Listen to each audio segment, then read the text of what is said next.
যে প্রথম বিশ্বযুদ্ধের মতো, দ্বিতীয় বিশ্বযুদ্ধের মতো আরো একটা তৃতীয় বিশ্বযুদ্ধ হয়তোবা বিশ্ববাসী দেখতে যাচ্ছে, হয়তোবা, আল্লাহ ভালো জানেন। আমরা তো গ্যারান্টি দিয়ে বলতে পারবো না, কিন্তু পরিস্থিতি ওইরকমই মনে হচ্ছে। তবে এতটুকু জেনে রাখেন, হাদিসের মধ্যে মালহামা নামে একটা শব্দ আছে। কি শব্দ? নবীজি বলেছেন ইউফ্রেটিস নদী, মানে ফোরাত নদী। ইউফ্রেটিস কোন নদী? এই ফোরাত নদী অচিরেই তার ভূগর্ভস্থ সোনার পাহাড় বের করে দিবে। ফোরাত নদী অচিরেই তার সোনার পাহাড় বের করে দিবে, এবং ওই সোনাকে নিয়ে মারামারি করতে আসবে যে মানুষগুলো, তাদের মধ্যে প্রত্যেক 100 জনের মধ্যে 99 জন মানুষ মারা যাবে। তবে একজন ব্যক্তি যে বেঁচে থাকবে, সে ধারণা করবে আমি সেই ব্যক্তি যে সোনাটা পাবো। মুসলিমদেরকে নবীজি বলছেন, তোমরা যদি ওই সময় ওই জায়গায় থাকো, মুসলমান যদি সেটা দেখে, তোমরা সেই সময় হাতও দিবে না। আরেকটা হাদিস এসেছে যে অচিরেই রোমকরা, পশ্চিমারা আরবদের সাথে চুক্তি ভঙ্গ করবে এবং 80টা পতাকা নিয়ে তাদের বিরুদ্ধে যুদ্ধে নেমে যাবে। কয়টা পতাকা? 80টা। এবং প্রত্যেক পতাকার নিচে থাকবে 12,000 করে সৈন্য। 12,000। একটা যুদ্ধে এত বেশি 99% মানুষ মারা যাওয়াটা স্বাভাবিক না, এটা অস্বাভাবিক। তলোয়ার AK-47 এর যুদ্ধে এমনটা হবে না বা হয় না। হয়তো এমন কোনো অস্ত্র সেখানে প্রয়োগ করা হতে পারে, তা আমাদের ধারণা, আল্লাহ ভালো জানেন, যেই অস্ত্রগুলো দিয়ে অল্প সময়ে বেশি বেশি মানুষ মেরে ফেলা সম্ভব। ঠিক যেমন এখনকার নিউক্লিয়ার ওয়েপন্স বা থার্মোনিউক্লিয়ার ওয়েপন্স হতে পারে, আল্লাহ ভালো জানেন। তো বিশ্ববাসী এরকম একটা মালহামা দেখার অপেক্ষায় আছে। এই মালহামার পরে আসবেন ইমামুল মাহদী। ইমামুল মাহদীর পরে আসবে ঈসা ইবনে মারিয়াম। ঈসা ইবনে মারিয়ামের পরে আসছে ইসলামিক খেলাফত। ওই খেলাফত থেকে খলিফা, এই শব্দটা নিয়ে কথা বলছি এখন। যারা কনসেপ্টটা না বুঝতে পারলে এখনকার জিও পলিটিক্সটা বুঝতে পারবেন না। ইউনাইটেড নেশনস আপনাদেরকে জিও পলিটিক্স বোঝাতে পারবে না। জিও পলিটিক্সটা বুঝতে হবে, যারা কনসেপ্ট লাগবে। তাদের ধারণা, তাদের মাসিহ আসলে পরে জেরুজালেম থেকেই আবার বিশ্ব শাসন করবে, এটা ওরা ধারণা করে। এই ধারণায় তারা বিগত 100 বছর থেকে কাজ করে যাচ্ছে। কত বছর থেকে? এবং কাজ করতে করতে করতে করতে এখন দেখেন কি অবস্থা। প্রায় বেশিরভাগ জায়গায় তারা দখল করে ফেলেছে। তারা রাজনীতি নিয়ন্ত্রণ করে ফেলেছে, তারা রাষ্ট্র গঠন করে ফেলেছে, তারা রাজধানী পর্যন্ত ঘোষণা করেছে, তারা অর্থনীতি নিয়ন্ত্রণ করে ফেলেছে, তারা ব্যাংকিং ব্যবস্থা নিয়ন্ত্রণ করে ফেলেছে, ব্যবসা বাণিজ্যের বড় বড় সেক্টর নিয়ন্ত্রণ করে ফেলেছে, প্রযুক্তিগুলো নিয়ন্ত্রণ করে ফেলেছে, অস্ত্রশস্ত্রগুলো মজুত করে ফেলেছে। এখন তারা যা ইচ্ছা তাই করতে পারে। এই কাজগুলো তারা কেন করছে এটা আপনারা বুঝতে পারছেন না। কেন তারা হাসপাতালে বোম মারবে? কেন শিশুদেরকে হত্যা করবে? আপনার তো একটা কুকুরের গায়ে লাথি মারতে মায়া লাগে, মায়া লাগে না? কিন্তু কিভাবে নির্দয় ভাবে এই কাজগুলো তারা 100 বছর থেকে করতে পারছে? কারণ তারা মনে করে তারা সঠিক কাজ করছে। তারা মনে করে যে তারা এই জায়গার মূল মালিক, এই জায়গার মূল মালিক তারা এটা মনে করে।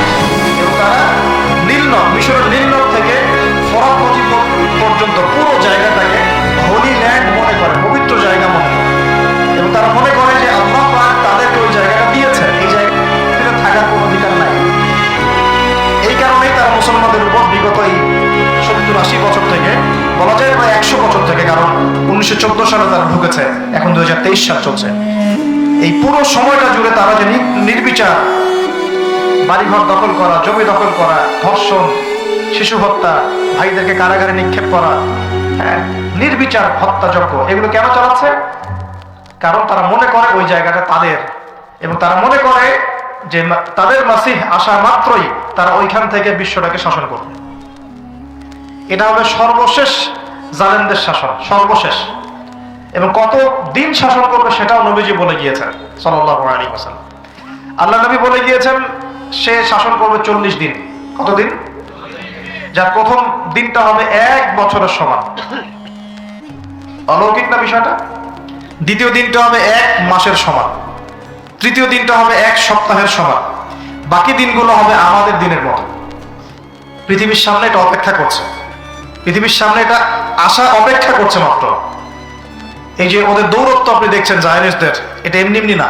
এই যে পশ্চিমা মদত, আমেরিকার সাহায্য, ব্রিটেনের সাহায্য, পুরো পশ্চিমা বিশ্বের সাহায্য, এত শক্তি, এত দাপট তারা দেখাচ্ছে, যা ইচ্ছা তাই করে ফেলছে। ইচ্ছা হলে 200টা বাচ্চাকে মেরে ফেললাম, কেউ বলার কিছু নাই। আশপাশে আরব কান্ট্রিগুলো তাকায় তাকায় ফুটবল খেলা দেখছে, ঠিক আছে, সবাই সর্বোচ্চ এতটুকু বলতে পারে, আমরা নিন্দা জানাই, আমরা এর তীব্র প্রতিবাদ জানাই, দ্যাটস অল, এতটুকু। আরবের তেল সব নিয়ন্ত্রণ করে ফেলেছে, আরবের চতুর্পাশে তার প্রতিবেশী রাষ্ট্র স্থাপন করেছে এবং প্রত্যেকটা রাষ্ট্রে সে মুনাফিকদেরকে বসিয়ে দিয়েছে। এত এত কিছু কিভাবে করতে পারছে, কি মনে হয় আপনাদের কাছে? এমনি এমনি নয় তো। আমি এই জায়গা থেকে এখানে আসছি, ওইখান থেকেই দাউদ আলাইহিস সালাম বিশ্ব শাসন করেছিলেন। আল্লাহ পাক তাকে বলছেন খলিফা। কি করেছিলেন তিনি?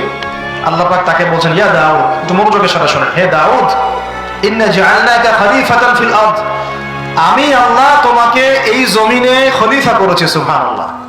এবং ওই জমিন বলতে কিন্তু এখন জেরুজালেম, আরদ মানে এখানে কিন্তু ওই বাইতুল মুকাদ্দাস, তিনি ওখান থেকেই বিশ্ব শাসন করেছিলেন।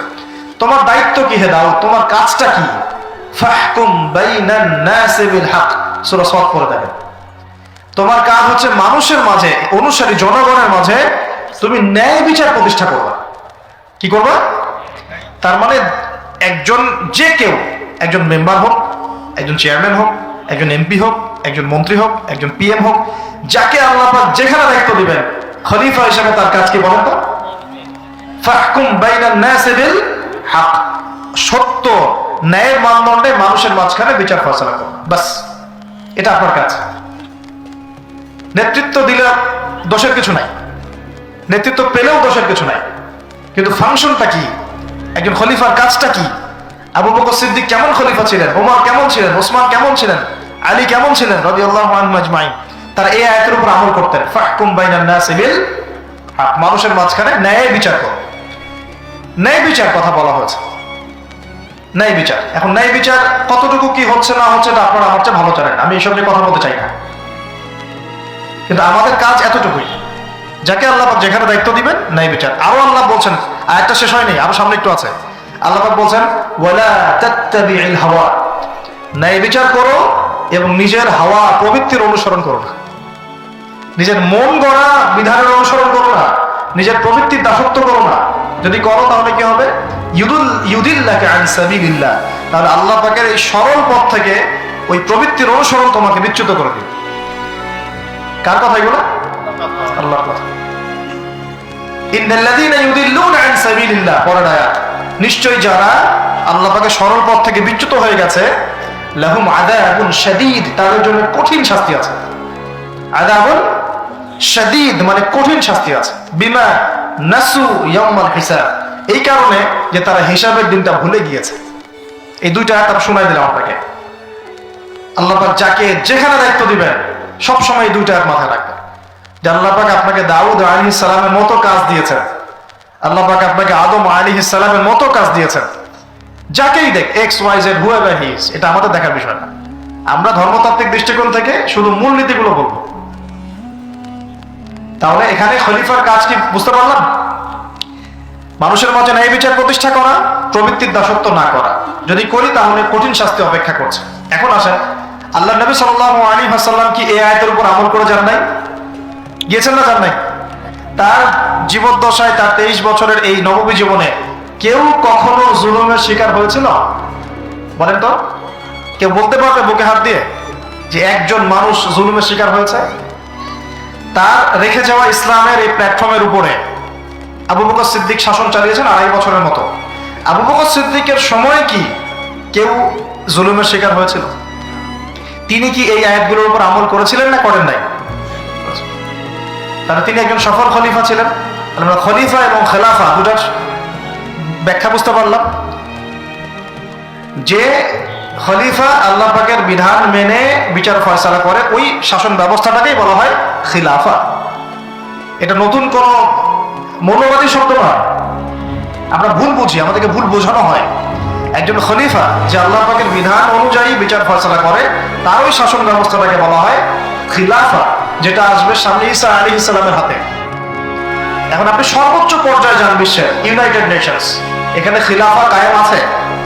অনেস্টলি বলেন, এখানে কি আল্লাহর বিধান দিয়ে বিচার ফয়সালা করা হয়, নাকি ওদের পশ্চিমাদের মন করা বিধান দিয়ে করা হয়? আমাদের যদি এর পরেও চোখ না খুলে, তাহলে নিশ্চিত আমরা ইন্টারনালি ব্লাইন্ড, আধ্যাত্মিকভাবে অন্ধ হয়ে গেছি। আর যারা অন্ধ তারাই তো অন্ধ অনুসরণ করবে। আমি জানি আমাদের উপরের লেভেলে যারা আছেন তারা এগুলো সব ভালো করেই বোঝেন, কিন্তু পরিবেশ পরিস্থিতির কারণে অনেক সময় তারা সত্য কথা বা সাহস করে অনেক কিছু বলতে পারেন না, কারণ তারা অবশ্যই বুঝেন তারা মুসলিম পরিবার থেকে এসেছেন। আমাকে বলেন, তাদের যে সিস্টেম, এই সিস্টেমের মধ্যে যে অর্থ ব্যবস্থাটা আছে, এটা সুদ ভিত্তিক না সুদ বিবর্জিত? তাহলে এটা কি আল্লাহ পাকের কোরআনের সাথে গাদ্দারি হয়নি? তাহলে ওর আন্ডারে থাকলে কি আমরা সত্যিকারের খেলাফা কায়েম করতে পারবো? সম্ভব না। ও যে মিডিয়াগুলো চালায়, এই মিডিয়াতে ও যা মানুষকে বুঝায় তাই। একজন মুসলমানকে যদি ও সন্ত্রাসী রূপে উপস্থাপন করে, সারা বিশ্ব বলে হ্যাঁ ও সন্ত্রাসী। একজন ব্যক্তি, আমি নাম মেনশন করছি না, গণহারে মানুষ হত্যা করেছে, তাকে শান্তিতে নোবেল পুরস্কার দেওয়া হয়েছে। এই হলো ওদের চরিত্র। Media, political system, banking system, ওদের প্রযুক্তি, এগুলো কোনটা মুসলমানের স্বার্থে? কোনটা কি মুসলমানের স্বার্থে? সবগুলো করেছে ওদের স্বার্থে। ওখানে গিয়ে আমরা সর্বোচ্চ কি করতে পারি? আমরা হয়তো যে ফিদেল ক্যাস্ট্রোর মতো একটা ভাষণ দিতে পারবো, অথবা ওই গাদ্দাফির মতো একটা ভাষণ দিতে পারবো। যারাই সেখানে দাঁড়িয়ে লম্বা লম্বা লেকচার দিয়েছে, গরম গরম বক্তব্য দিয়েছে, ওদের সবাইকে হয় মেরে দেওয়া হয়েছে, তাহলে ক্ষমতাচ্যুত করা হয়েছে। আমাদের চোখ কবে খুলবে? এটা একটা কুফরি শক্তি। এটা এই পৃথিবীর সবচেয়ে বড় শিরক, সবচেয়ে বড় তাগুত, সবচেয়ে বড় কুফর। এর গোড়ায় গিয়ে আমাদেরকে আঘাত করতে হবে, এবং সেই আঘাতটা আমরা করতে পারবো না, আমরা জানি। সে আঘাতটা করবে ইমামুল মাহদী এবং ঈসা আলাইহিস সালাম। আমি জানি আমরা কিছু করতে পারবো, এবং আমি আপনাকে করতেও বলছি না কিছু, ভবিষ্যৎটা বলে দিচ্ছি ইনশাআল্লাহ। এই বৈশ্বিক এই শিরক আর কুফর তাগুতের গোড়ায় সে করে আঘাতটা করবে কে? ঈসা আলাইহিস সালাম। তারপরে আবার জেরুজালেম থেকে বিশ্ব শাসন হবে ইনশাআল্লাহ। তখন প্রত্যেকটা মুসলমানের হক অধিকার রক্ষা করা হবে। তখন মুসলমানরা এইভাবে মাথা নত করে বাঁচবে না, মাথা উঁচু করে বাঁচবে ইনশাআল্লাহ। এত সহজ যে মুসলিম বাচ্চাদেরকে বোম্বাই হত্যা করে ফেললো। আমি আপনাদেরকে দলিল দিলে রাত 2টা-3টা বেজে যাবে। একজন সাহাবীর হত্যার প্রতিশোধ নেওয়ার জন্য নবী সাল্লাল্লাহু আলাইহি ওয়াসাল্লাম 30,000 সৈন্যবাহিনী রেডি করে রোমানদের বিরুদ্ধে যুদ্ধ করতে পাঠিয়েছে। কয়জন সাহাবী? আবার একজন দিনী বোন, মুসলিম রমণী মহিলা সাহাবীর ইজ্জতের বিনিময়ে পুরা বনু কুরাইজার সাথে নবী যুদ্ধ করেছেন। নবী একজন রাষ্ট্রদূত পাঠিয়েছিলেন, খ্রিস্টানরা ওই রাষ্ট্রদূতকে হত্যা করেছিল। ওই একজন সাহাবীকে হত্যার প্রতিশোধ নেওয়ার জন্য আল্লাহ নবী সাল্লাল্লাহু আলাইহি ওয়াসাল্লাম মুতার যুদ্ধে চলে গিয়েছে। কি মনে করেছে মুসলমানদেরকে ওরা যা ইচ্ছা তাই করবে? যখনই মুসলিমরা ইসলামের পক্ষে কথা বলার চেষ্টা করে অথবা শক্ত অবস্থান দেখানোর চেষ্টা করে, ওরা কয়েকটা অস্ত্র প্রয়োগ করে, স্যাংশন দিয়ে দিব, তারপরে কি করবো, টাকার মান কমিয়ে দিব, ভিসা বাতিল করে দিব। অনেক সমস্যা ওদের কাছে, এরকম 70 থেকে 72টা অস্ত্র থাকে, একটা একটা করে প্রয়োগ করে। স্যাংশন একটা অস্ত্র, ভিসা একটা অস্ত্র, টাকার মান ইনফ্লেশন হবে এটা একটা অস্ত্র, ঋণ দেওয়া বন্ধ করে দেবো একটা অস্ত্র, IMF এর লোন দিব না একটা অস্ত্র। এরকম অস্ত্র শেষ নাই। এগুলো আপনারা সবাই বুঝবেন না, পলিটিশিয়ানরা বুঝবেন। এই শক্তিটা, এই পুরো পশ্চিমাদের এই পুরো শক্তিটা, আমি বলছি না তাদের মধ্যে ভালো মানুষ না, এটা বলছি না, এটা যারা নিয়ন্ত্রণ করে তাদের নাম তারা কারা? কখনোই মুসলমানদের স্বার্থে কাজ করবে না। কশ্চিন কালেও তারা এই মুসলিম বাচ্চাদের রক্তের বদলা নিবে না। কশ্চিন কালেও তারা আমাদের এই ভাই বোনদের জীবনের মূল্য দিতে পারবে না। তারা আমাদের পক্ষে অবস্থান নিবে না। হাজার হাজার মুসলিমকে মেরে ফেলার পরেও তারা ওদেরই পক্ষে অবস্থান নিবে। এমনকি যে এগুলো নিয়ে কথা পর্যন্ত বলবে তাকে গুপ্ত হত্যা করে হত্যা করতে পারে। পড়াশোনা করেন, আমাদেরকে চোখ কান খোলা রেখে চলতে হবে। আমি এই মূল জায়গা থেকে আস্তে আস্তে শেষের দিকে আসতেছি, একটু মনোযোগ ধরে রাখেন। এটা হলো খেলাফা এবং খলিফার ফাংশন। এখন আবু বকর সিদ্দিক কি এটা আমল করে দেখেন নাই? উমর ইবনে খাত্তাব তার 10 বছরের শাসন, কত বছর?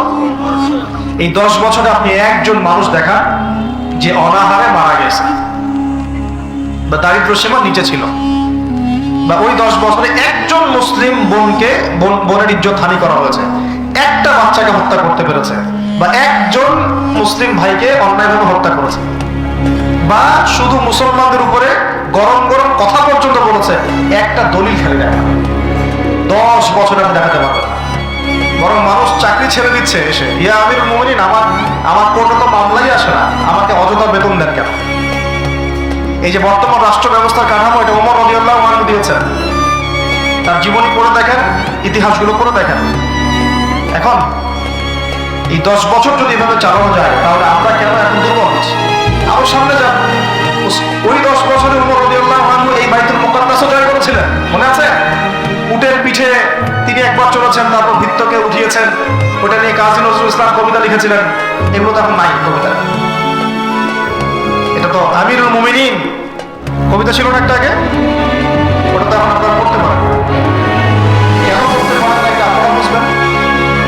কেন পড়া যাচ্ছে না, কি সমস্যা হচ্ছে, পড়লে কি হবে, কোথায় নিয়ে যাচ্ছি আমরা বাচ্চাদেরকে, কোন দিকে নিয়ে যাচ্ছি বাচ্চাদেরকে? ইসলামের শিক্ষা ছাড়া আপনি যত শিক্ষায় শিক্ষিত করেন না কেন, পরকালে আপনি পস্তাবেন, আমরা পস্তাবো না। পরকালে আপনি পস্তাবেন যে আমি আমার সন্তানকে কেন এই শিক্ষা দিয়ে আসলাম না। হয়তো আজকে রব্বির হামহুমা কামা রাব্বায়ানি সগীরা বলতে পারতো, এখন তো সেটাও পাচ্ছে না। উসমান রাদিয়াল্লাহু আনহু খেলাফতের পর আরো 12 বছর, কত বছর? একটা ঘটনা দেখান আমাকে, মুসলিমদের অধঃপতনের বা মুসলমানদেরকে অপদস্থ করেছে একটা ঘটনা দেখো। এরপর আলী ইবনে আবি তালেবের আরো প্রায় 1.5-2 বছর, ওই সময় দেখা। আমি বলেছিলাম 1200 বছর প্রায়। তারপর উমাইয়ারা শাসন করেছে প্রায় 97 বছর। কত বছর? নিজেদের মধ্যে অনেক সমস্যা হয়েছিল, যেমন এখন আমাদের সবাই মুসলিম ভাই, পলিটিক্যালি নিজেদের মধ্যে সমস্যা হয় না, এরকম সমস্যা হয়েছিল উমাইয়া খেলাফতেও, উসমান রাদিয়াল্লাহু আনহুর সময়, আলী ইবনে আবি তালেবের সময়। কিন্তু কখনো বাইরের শত্রুদের কাছে আমরা পরাজিত হই নাই। মানে আমার ঘরে কি সমস্যা আছে আমি সেটা ঘরে বুঝবো। ভাইয়ের সাথে ভাইয়ের সমস্যা হচ্ছে, ওকে ঠিক আছে, হাতাহাতি হয়েছে, মারামারি হয়েছে, অস্ত্র নিয়ে মুখোমুখি হয়েছি, এটা আমার ঘরের সমস্যা। কিন্তু বহির্বিশ্বে মুসলমানদের উপর চোখ রাঙিয়ে কথা বলেছে এমন একটা জাতি খুঁজে পাওয়া যেত না। 97 বছর উমাইয়ারা করেছে। তারপরে আব্বাসীয়রা এসেছে, আব্বাসীয়রা এসে প্রায় 550 বছর চালিয়েছে। কত বছর? এর পর আসছে মামলুক, তারপরে ফাতেমিরা, ওইদিকে কর্ণগতে ছিল ইসলামী খেলাফত, ওই আন্দালুসিয়ায়, এখনকার স্পেন, ইতালি, এগুলো সব আমাদের ছিল। তারপরে সালাহউদ্দিন আইয়ুবী রাহিমাহুল্লাহ, আইয়ুবী শাসন এসেছে। তারপরে জেঙ্গিদের শাসন এসেছে। মোগলদেরটা জানেন আপনারা, আফগানদেরটা জানেন, এমনকি হিন্দুস্তান পর্যন্ত দেখেন নাই, এটা পুরো আমাদের আওতাভুক্ত ছিল একসময়, ইংরেজরা আসার আগে পর্যন্ত। এভাবে বিশ্ব এগিয়ে গেছে ইসলামের হাত ধরে। কখনো কাউকে জোর করে ফোর্স করে মুসলমান করানো হয় নাই, কখনো কোনো অমুসলিমের অধিকার খর্ব করা হয়নি। এবং একজন অমুসলিম যদি আমাদের আন্ডারে থাকতো, তার অধিকার সবার আগে নিশ্চিত করা হয়েছে। যাকাত সবাই প্রদান করতো, সালাত আদায় করতো, সবাই কোরআনওয়ালা ছিল, ওলামায়ে কেরামদেরকে সম্মান করা হতো, মসজিদ মাদ্রাসা করে তোলা হয়েছিল, সুদ ছিল না, মানুষ হালাল খেত, এবং মুসলিমদের একটা ঐক্যবদ্ধ সামরিক শক্তি ছিল। আস্তে আস্তে আস্তে আস্তে বিগত বেশি দিন না, আমার স্টাডি হচ্ছে বিগত মাত্র 100 থেকে 150 বছর, লাস্ট 100 থেকে 150 বছরে আমাদের পুরো টেবিলটাই উল্টে গেছে মনে হয়। এক্স্যাক্টলি উসমানী খেলাফতের পতনের সময় থেকে 1914 সালে এটা পতন ঘটেছে, প্রথম বিশ্বযুদ্ধের সময়। এরপর থেকেই কেন জানি এই যে বিগত 100 বছরে পুরো বিশ্বের চিত্রটাই উল্টায় গেল। যারা আমাদেরকে কর দিত একসময়, ট্যাক্স, ওরা এখন আমাদেরকে বলে ঋণ দিব কি দিব না। সুবহানাল্লাহ, চিন্তা করেন একটু বিষয়টা। যারা আমাদেরকে ট্যাক্স দিয়ে আমাদের জমিতে থাকতো, ওরা আমাদেরকে বলে লোন লাগলে অ্যাপ্লাই করতে হবে, শর্ত সাপেক্ষে দিতে পারে, আবার চড়া সুদে। ওরা বলে যে পলিটিক্যাল সিস্টেম আমাদের কেমন হবে, ও ইন্টারফেয়ার করতে চায়, ও এসে নাক গলাতে চায় যে তোমাদের রাষ্ট্র ব্যবস্থা কিভাবে চলবে। ওরা এসে এখন ঠিক করে দেয় যে আমাদের সংস্কৃতি কেমন হবে, আমাদের শিক্ষানীতি কেমন হবে, ইত্যাদি ইত্যাদি। আপনি বিশ্বাস করেন বাংলাদেশে যারা উপর থেকে নিচু লেভেলে যে সেক্টরের মানুষরা আছে, এদের মধ্যে বহু ইমানদার মানুষ আছে, পলিটিশিয়ানদের মধ্যে, র্যাবে, বিজিবিতে, আর্মিতে, আনসারে, প্রত্যেকটা জায়গায় এমন বহু মানুষ আছে যাদেরকে যদি আপনি পাঠাতেন যাও দেখে ওরা বুক পেতে শহীদ হয়ে যাবে। বহু মানুষ আমাদের দেশে আছে, ইমান আমরা লালন করি বলেই তো কথাগুলো বের হচ্ছে। আমাদের জায়গা, আমাদের জমি, আমাদের ভাই, আমাদের বোন, আমাদের বাচ্চাকে বলে শেষ করে ফেলবো, আমরা সামান্য প্রতিবাদটুকু করতে পারছি না। প্রতিবাদ করার প্ল্যাটফর্মটা কোথায়? জাতিসংঘে যেতে হবে। জাতিসংঘে গিয়ে প্রতিবাদ করে লাভটা কি হবে? ও বলবে যে আমি তার পাশে আছি, সবশেষে ও 2-3টা মিত্র বানায় নিবে, বাংলাদেশের মতো ছোট একটা দেশ যে পরিমাণ সাহস দেখিয়েছে ওখানে, আরবের বড় বড় মুসলিম রাষ্ট্রগুলো সেই সাহস দেখাতে পারে না। কিসের ওয়াইসি, নাটক সার্কাস মনে হয় এগুলাকে। 110-20 জন বসবে, খ্যাপসা খাবে, খ্যাপসা খ্যাপসা ওই যে কি ফাহাম, এগুলো খাবে বসে বসে, কোকোকোলা পান, কোকোকোলা, স্প্রাইট। শেষমেশ সবাই মিলে একটা সিদ্ধান্তে আসলো যে নিন্দা জানানো দরকার, নিন্দা জানাই। কেন নিন্দা জানাই? আরবের জনগণ তো খেপে যাবে, জনগণ তো ইমানদার, জনগণ বলবে যে আপনারা কিছু করেন না কেন, ওদেরকে দেখা। আজ পর্যন্ত কি পদক্ষেপটা নিয়েছে? 15,000 মানুষের জীবনের মূল্য কি এই 1500 টাকার ত্রাণে চলে যাবে? এত ত্রাণ দিলেই হয়ে যাবে? কেউ কেউ তো বর্ডার পর্যন্ত বন্ধ করে রেখে দিচ্ছে যে এখানে আসতেও দিব। এই হিস্ট্রি একদিন 2 দিনের না, আমি এক মিনিটে বলতে পারবো না। আপনারা ডক্টর রাগিব সারজানি এবং ডক্টর আলী মোহাম্মদ সাল্লাবি তাদের ইতিহাসের বইগুলো পড়েন, ফিলিস্তিন নিয়ে বহু কিতাব আছে। এটা বিশাল ইতিহাস। এটা এখন অক্টোবর মাসের ঘটনা না, এটা অক্টোবর মাসের 6 তারিখে নতুন করে শুরু হয়েছে মাত্র। এটা প্রায় 97 বছর থেকে চলছে। কখনো এই রমজানে, কখনো সেই রমজানে, কখনো এই ইস্যু নিয়ে, কখনো সেই ইস্যু নিয়ে, কখনো নিজেরাই এটাকে সৃষ্টি করে। করতে করতে আস্তে আস্তে আস্তে আস্তে 76 জায়গা ওরা এখন দখল করে ফেলছে। সামনে বুঝতে পারবেন, এটা একদিন 2 দিনের ইতিহাস নয়। আর এই প্রতিহতটা মানুষ আজকে নতুন করে করছে এমন নয়, প্রতিহত করেছে অনেকেই, অনেক সংগঠনের প্রতিহত করে করে করে করে চলে গেছে। এখন না হয় আপনি দেখতে পাচ্ছেন, আগে তো সে ছিল না, ইন্তেফাদার আগে তো সে ছিলই না। নতুন করে তাকে প্রথম শুরু করেছিল ইখওয়ানুল মুসলিমিন, ইজউদ্দিন, উনি প্রথম শুরু করেছিলেন 1935 সালের দিকে। ইতিহাসগুলো পড়তে থাকে এবং কিভাবে তার আস্তে আস্তে এই জায়গায় ঘাঁটি গেছে। এখন তারা কত শক্তিশালী আমাদের কল্পনার বাইরে। আমরা আমাদের আল্লাহ রাব্বুল আলামিনের কাছে দোয়ার চ্যানেল খোলা আছে, আমরা আমাদের মন থেকে দোয়া করবো ইনশাআল্লাহ। বলতে পারলে বলবো, লিখতে পারলে লিখবো, পণ্য বয়কট করতে পারলে করব, আমরা কূটনৈতিক সম্পর্ক ছিন্ন করতে পারলে করব। আমাদের পক্ষে যা করা সম্ভব তাই করবো ইনশাআল্লাহ। কারণ আমাদের তো হাত বাঁধা।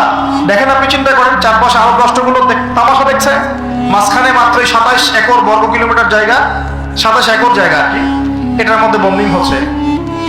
এর চেয়ে বড় জুলুম পৃথিবী আর কোথাও দেখে নাই। ওই জায়গাটাকে আল্লাহ পাক বরকতময় বলেছেন, ওই জায়গাটাকেই আল্লাহ পাক বরকতময় বলেছেন। কেন? ওই জায়গা থেকে আল্লাহ পাক বেশি বেশি শহীদ কবুল করছেন, সুবহানাল্লাহ। এটাও বোঝেন, ওই জায়গা থেকে বেশি বেশি শহীদ আল্লাহর কাছে যাচ্ছে এবং তারা জীবিত, তারা জান্নাতে আছেন এখন ইনশাআল্লাহ। তবে শেষ করে দিই একটা হাদিস দিয়ে। নবী সাল্লাল্লাহু আলাইহি ওয়াসাল্লাম এই জায়গা সম্পর্কে বলছেন, শেষ জামানায় লা তাযালু তাইফাতুন মিন উম্মতি যাহিরিন আলাল হক লা ইয়াদুরুহুম মান খাযিলাহুম। আল্লাহ নবী সাল্লাল্লাহু আলাইহি ওয়াসাল্লাম বলেন, আমার উম্মতের একটা দল, সবাই না, একটা দল চিরদিন হকের উপর থাকবে, তারা যুদ্ধ করতে থাকবে, বিরোধিতাকারীরা তাদের কোনো ক্ষতি করতে পারবে না দুর্ভিক্ষ ছাড়া। কি ছাড়া? এই যে এখন বুঝতে পারছেন, দুর্ভিক্ষ ছাড়া, পানি নাই, খাবার নাই। বিরোধিতাকারীরা ওদের কোনো ক্ষতি করতে পারবে না দুর্ভিক্ষ ছাড়া। এবং তার সাহাবীরা জিজ্ঞাসা করছেন, ইয়া রাসূলুল্লাহ, তারা কোন এলাকায় যুদ্ধটা করবে? নবীজি বলছেন যে বাইতুল মুকাদ্দাস ওয়া মা হাওলাহা, বাইতুল মুকাদ্দাসের মধ্যে চারপাশে। একটা জায়গায় আসছে যে দিমাশক, মানে যে সিরিয়ার দামেস্ক এবং তার চারপাশে। নবীজি বলছেন সর্বশেষ এই দলটা দাজ্জালের সাথে যুদ্ধ করবে। তো এই দিকে পৃথিবী যাবে। এখন আমরা আজকে সংক্ষিপ্ত আলোচনায় এতটুকু বোঝানোর চেষ্টা করলাম। দেখুন, আমরা পৃথিবীতে এমনি এমনি আসি নাই, আল্লাহ পাকের খলিফা হয়ে এসেছে। আল্লাহ পাকের খলিফার কাজ নিজে আল্লাহ পাকের বিধান মেনে চলা, তারপরে সবার আগে আমার পরিবারকে মানানোর চেষ্টা করানো। যদি পরিবার মানে আলহামদুলিল্লাহ, যদি না মানে দাওয়াত দেয় আমার কাজ এতটুকু পর্যন্ত। আর যদি আমার সন্তান হয় তাহলে তাকে আমি ফোর্স করতে পারি, চাপ দিতে পারি, কিন্তু আমি আমার পিতাকে তো চাপ দিতে পারবো না, আমার মাকে আমি চাপ দিতে পারবো না, দাওয়াত দিতে পারবো। আমার স্ত্রী সন্তানদেরকে আমি চাপ দিতে পারবো। তো খলিফা নিজে হবো, নিজের পরিবারের মধ্যেও সেই খলিফার সুন্নতগুলো থাকবে। তারপরে আমি আমার সাধ্যমতো সমাজে এটার প্রচার প্রসার ঘটাবো। আল্লাহ পাক যদি কবুল করেন, বড় পরিসরেও খিলাফা কায়েম হবে ইনশাআল্লাহ। আর আল্লাহ পাক যাকে যেখানে দায়িত্ব দিবেন তার মনে রাখা উচিত হবে তিনি হচ্ছেন এই পৃথিবীতে আদম আলাইহিস সালামের সন্তান। তিনি এই পৃথিবীতে ওই দাউদ আলাইহিস সালামের রোল প্লে করছেন। এরপরে তার সাধ্য অনুযায়ী সে ইসলাম কেন্দ্রিক সমাজ গঠনের চেষ্টা করবে। যদি না পারে বা প্রতিবন্ধকতা থাকে, ওজোর আপত্তি আল্লাহর কাছে পেশ করবে। আর যদি একেবারে অস্বীকার করে, কুফরি করে, তাহলে তার শাস্তি আল্লাহ পাক তাকে দেবেন। আর সর্বশেষ কথা হলো, এই খিলাফার বদৌলতেই 4 খলিফার যুগ থেকে, এই যে আমি আপনাকে 1914 সাল পর্যন্ত দেখালাম, এই মুসলিম বিশ্ব দাপটের সাথে মাথা উঁচু করে বেঁচেছিল। আর বিগত 100 বছরে যখন এগুলো আস্তে আস্তে উঠে গেছে, ড্যামলিশ হয়েছে, তখন আস্তে আস্তে পুরো টেবিলটাই উঠে গেছে। সত্যি কথা বলতে, পুরো ওয়ার্ল্ডের যত বড় বড় অস্ত্র শস্ত্র বলতে না, ওটার দাপট আপনাকে হয়ে যায় না, সবচেয়ে বড় পাওয়া। তারপরে প্রযুক্তিগুলো ওর হাতে, মিডিয়াগুলো ওর হাতে, ওদের হাতে, অর্থনৈতিক সিস্টেম, সুদভিত্তিক ব্যাংকিং সিস্টেম ওদের হাতে, যতগুলো নাম করে না, ফেডারেলিজম, IMF, ওয়ার্ল্ড ব্যাংক সব। এখন এই অবস্থাতে বিশ্বটা চলছে, এটা কি চিরস্থায়ী হবে? উত্তর হচ্ছে না, এটা চিরস্থায়ী হবে না। আজকে হোক আর কালকে হোক আর 100 বছর পরেই হোক, এটা চিরস্থায়ী হচ্ছে না ইনশাআল্লাহ। কখন চিরস্থায়ী হবে না? যখন একটা প্রজন্ম গড়ে উঠবে, যেই প্রজন্ম তাদের মুসলিম বীর সেনাদের ইতিহাস জানে, শেকড় চিনে, যেই প্রজন্ম 5 ওয়াক্ত নামাজি, মাশাআল্লাহ, তাহাজ্জুদ গোজার, হালাল খায়, যে পরিবার, যারা আদর্শ পরিবার করার চেষ্টা করে, যারা সৎ কাজে আদেশ করে, অসৎ কাজে নিষেধ করে, যারা ইউনাইটেড, ঐক্যবদ্ধ, বিভক্ত না, যারা আল্লাহর বিধানের সামনে মাথা পেতে দেয়, অন্য কোনো তাগুতি বিধান তারা মেনে চলে না, যারা ইসলামটাকে আবারও বিশ্ব বিজয়ী করার ফিকির করে, চিন্তা করে, ওইভাবে কাজ করে, ইনশাআল্লাহ ওইরকম প্রজন্ম যখন আসবে, তখন বিজয় দেখতে পারবো ইনশাআল্লাহ। তবে আমার মনে হয় না যে এখন সেই প্রজন্ম আছে বা চলছে, আমার মনে হয় না। কারণ এখন আমরা বেশিরভাগ ক্ষেত্রেই দুনিয়া নিয়ে ব্যস্ত হয়ে গেছি। আমরা অনেকেই নামাজ ছেড়ে দিয়েছি। কোরআন তো মাশাআল্লাহ, আমরা বললাম প্রথমে যে অনেকেই পড়তে জানি না, সুন্নাহ মাফিক জীবনযাপন করছি না। পরিবার তো আসলে কি বলবো, নিজের বলতে নিজেরই খারাপ লাগে। অনেক পরিবার এখন জাহান্নামের টুকরা হয়ে গেছে, জাহান্নামের টুকরা হয়ে গেছে। সৎ কাজে আদেশ সবাই করছি না, অসৎ কাজে নিষেধ সবাই করছি না। ভাইয়ে আমরা গোশত খাওয়া নিয়ে ব্যস্ত হয়ে আছি, মারামারি, কাটাকাটি, রান্না বান্না, এমনকি দাড়ি টুপিওয়ালা মানুষরা এখন একে অপরের গোশত খাচ্ছে। অনেকেই কে কার ভুল ধরতে পারবে, কে কাকে অপদস্থ করতে পারবে, কে কাকে জাতির সামনে ছোট করতে পারবে, মানে এগুলোই মনে হচ্ছে আমাদের কাজ। অথচ আমরা মূল লক্ষ্য থেকে কোথায় সরে গেলাম, মূল লক্ষ্যটা থেকে কত দূরে সরে গেলাম। আল্লাহ পাক আমাদেরকে সেই মূল বিষয়ের বোঝার তৌফিক দান। ঘরের বসে আগুন লাগলে কি ভাই আপনি এখানে ভাইয়ে তর্ক করবেন? আগুন আগে নিয়ে ভাবুন। পুরো বিশ্বে আগুন জ্বলে গেছে, আগুন জ্বলছে পুরো বিশ্বে। তারা অঘোষিত ক্রুসেড রচনা করেছে, অঘোষিত, ঘোষণা দিয়ে রচনা করে নাই, ভিতরে অঘোষিত ক্রুসেড রচনা করেছে। ওরা একটা জিনিসই চিনে যে লা ইলাহা ইল্লাল্লাহ কালিমা কে পড়ে ওকেই ধরতে হবে। ওদের চিন্তা এরকম। সবার না, আমি বলছি ওদের মধ্যে সবাই খারাপ তা বলছি না, কিন্তু জায়নিস্টদের কথা বলছি না। আপনাকে দেখবেন আপনি শিয়া না সুন্নি, আপনি আহলে হাদিস না হানাফি, আপনি শাফিঈ না হাম্বলি, আপনি বাংলাদেশি না পাকিস্তানি, এগুলো কিছু দেখতে আসবে না। ওরা শুধু চিনে একটা কালিমা, লা ইলাহা ইল্লাল্লাহ মুহাম্মাদুর রাসূলুল্লাহ। যারাই করছে এদেরকে ধরো, টার্গেট করো। তারা মুসলিম এবং ইসলামকে মিটিয়ে ফেলতে চায়। আল্লাহ পাক কোরআনে এটা বলেছেন, ইউরিদুনা লিইউতফিউ নূরাল্লাহি বিআফওয়াহিহিম। তারা আল্লাহ পাকের এই নূর, মানে কোরআন, হাদিস, ইসলাম, এটাকে মুখের ফুৎকারে নিভিয়ে ফেলতে চায়। আল্লাহ বলেন আল্লাহু ইউতিম্মু নূরাহু, কিন্তু আল্লাহ পাক তার নূরকে প্রজ্বলিত করবেন। ওয়ালাউ কারিহাল কাফিরুন, যদিও এই কাফেররা এটা পছন্দ করে না। মানে এটা প্রজ্বলিত করার দায়িত্ব আল্লাহ পাকই নিয়েছেন। কখন হবে? 2-3টা আয়াত বলে শেষ করে দেই খালি। আল্লাহ পাক বলেছেন ইন তানসুরুল্লাহ ইয়ানসুরুকুম, তোমরা যদি আল্লাহকে সাহায্য করো, মানে তোমরা যদি আল্লাহর দ্বীনকে সাহায্য করো, তাহলেই আল্লাহ তোমাদেরকে সাহায্য করবে। এমনি সাহায্য নামবে না। এই যুগটা আবরাহার যুগ না, যে আবরাহা হস্তি বাহিনী নিয়ে হেঁটে যাবে আর আসমান থেকে পাখি আসবে ঝাঁকে ঝাঁকে, আবাবিল তৈরন আবাবিল নেমে আসবে, এটা সেই যুগ না। এখানে আপনাকে আপনার রিজিকের ফয়সালা যেমন নিজেকে করতে হয়, কাজ করতে হয় না, আকাশ থেকে মাদ্রাসা আল্লাহ করে, রিজিক আল্লাহ দেন, কাজ আমাকে করতে হয়। ঠিক একইভাবে দ্বীন প্রতিষ্ঠার ক্ষেত্রে ওইভাবেই কাজ না করলে আল্লাহ রাব্বুল আলামিন আসমান থেকে বিজয় দিবেন না। তোমরা যদি আল্লাহকে সাহায্য করো, তবেই আল্লাহ তোমাদেরকে সাহায্য করবে। ওয়া ইউসাব্বিত আকদামাকুম, তোমাদের পা আল্লাহ পাক সুদৃঢ় করে দিবেন ইনশাআল্লাহ। সুবহানাল্লাহ। আরো বলেছেন আল্লাহ পাক, ইন্নাল্লাহা লা ইউগাইয়িরু মা বিকওমিন, আল্লাহ পাক কোনো কওমের অবস্থা ততক্ষণ পরিবর্তন করেন না, শুনে না, আল্লাহ পাক কোনো কওমের অবস্থা ততক্ষণ পরিবর্তন করে না, হাত্তা ইউগাইয়িরু মা বিআনফুসিহিম, যতক্ষণ না তারা নিজেরা নিজেদের অবস্থা পরিবর্তনের চেষ্টা করছে। আল্লাহ পাকের কথার উপর কোনো কথা নাই, এর উপর কোনো ওয়াজি নাই, আমাদের কথা তো কিচ্ছু না, আল্লাহ পাকের কথার উপর কোনো কথাই নাই। ইন তানসুরুল্লাহ ইয়ানসুরকুম, তোমরা আল্লাহকে সাহায্য করো, আল্লাহর দ্বীনকে সাহায্য করো, আল্লাহ তোমাদেরকে সাহায্য করবে। ওয়া ইউসাব্বিত আকদামাকুম, পা শক্ত করে দিবেন ইনশাআল্লাহ, কেউ ডলাতে পারবে না। আর ইন্নাল্লাহা লা ইউগাইয়িরু মা বিকওমিন, মনে রাখো আল্লাহ পাক কোনো কওমের অবস্থা, কোনো জাতির অবস্থা ততক্ষণ পরিবর্তন করেন না যতক্ষণ না হাত্তা ইউগাইয়িরু মা বিআনফুসিহিম, যতক্ষণ না তারা নিজেরা নিজেদের অবস্থা পরিবর্তনের চেষ্টা করছে। আর সর্বশেষ কথা আল্লাহ পাক বলেন, ওয়া ইন তাতাওয়াল্লাউ, যদি তোমরা মুখ ফিরায় চলে যাও, তোমরা যদি মুখ ফিরিয়ে উল্টা দিকে চলা শুরু করো, যেমনটা আমরা করছি আর কি এখন, তাহলে আল্লাহ কি করবেন? আল্লাহ বলেন, ইয়াস্তাবদিল কওমান গায়রাকুম, আল্লাহ তোমাদের সবাইকে সরিয়ে দিবেন। বলে নাউজুবিল্লাহ। ইয়াস্তাবদিল কওমান গায়রাকুম, আল্লাহ পাক তোমাদের সবাইকে সরিয়ে দিয়ে নতুন কওম নিয়ে আসবেন। সুম্মা লা ইয়াকুনু আমসালাকুম, তারা তোমাদের মতো হবে না, তারা তোমাদের মতো অপদার্থ হবে। কিভাবে সরাতে পারে? এক মহামারীতে সরাতে পারে না, এক ভূমিকম্পে সরাতে পারে। 5-6 মাত্র ভূমিকম্প হলেই শেষ, ঢাকা শেষ, একদম 60% মানুষ ডেড। তাহলে কিসের বলাই, কিসের আল্লাহ পাকের কোরআনের আয়াতগুলো থেকে আমরা শিক্ষা নিব না, নিব না?